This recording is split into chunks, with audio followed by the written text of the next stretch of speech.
Emperor Karl was the last sovereign of Austria-Hungary. He was also declared blessed by the Catholic Church in 2004. His reign lasted only 2 years. His sanctity, however, endured. Born in 1887, Karl was the great-nephew of Emperor Franz Joseph. His early life followed the expected path of a Catholic Habsburg prince. He received a traditional education in governance and military service. He married Princess Zita of Bourbon-Parma in 1911. He was not first in line to inherit the throne. That changed in 1914 when Archduke Franz Ferdinand was assassinated in Sarajevo. Karl became emperor in November of 1916, during the third year of the First World War. His empire was already strained by internal division and battlefield losses. His first major initiative was diplomatic effort to end the war. In 1917, he sent a secret peace proposal to the Allies through his brother-in-law, Prince Sixtus of Bourbon-Parma. The proposal included territorial concessions. The aim was to end the hostilities. France confirmed receipt. Italy, on the other hand, who started the war on the side of the Germany and Austria-Hungary, rejected the terms because they wanted to get Dalmatia. This effort failed. When it became public in 1918, Karl was politically weakened.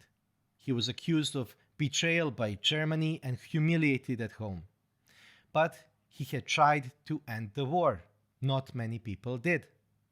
Italy never got Dalmatia by allies. Instead, they created what became Kingdom of Yugoslavia. 7 million people unnecessarily died.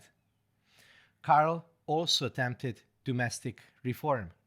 He supported federalization of the empire, including Croatian political entity. In October of 1918, he issued a manifesto calling for national autonomy within a restructured monarchy. The manifesto came too late. The Czechs, South Slavs, and others declared independence. The empire collapsed. On November 11, 1918, Karl withdrew from political affairs in Austria.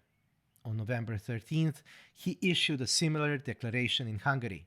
He did not abdicate. He stated this very clearly. And he said, "I did not abdicate, and I never will. I see my manifesto of 11th November as the equivalent to a check which a street thug has forced me to issue at gunpoint. I do not feel bound by it in any way whatsoever." He regarded kingship as a sacred office entrusted by God. He refused to surrender it to political demand. In 1921, Karl attempted twice to reclaim the Hungarian throne. Both attempts failed. Admiral Miklos Horthy, serving as regent of Kingdom of Hungary, refused to support restoration. Foreign governments threatened with intervention. Karl accepted exile rather than to provoke a war. He was sent with his family to Portuguese island of Madeira. They lived in a rented house with limited heating. In March 1922, Karl caught a cold, and it progressed to pneumonia. On April the 1st, he died. He was only 34 years old. Empress Zita was pregnant with their 8th child. His last words were spoken to her: "I love you so much." From his death onward, devotion to Karl's memory grew among monarchists and Catholics. His cause for beatification began in 1949. The Church examined his life, writings, and private virtues. In 2003, the Vatican recognized the miracle attributed to his intercession. A Brazilian nun, Sister Maria Zita Gradowska had suffered for decades from vascular illness. After invoking Karl in prayer, she suddenly and permanently healed. Medical experts could not explain the recovery, which is why in 2004 Pope John Paul II declared Karl blessed.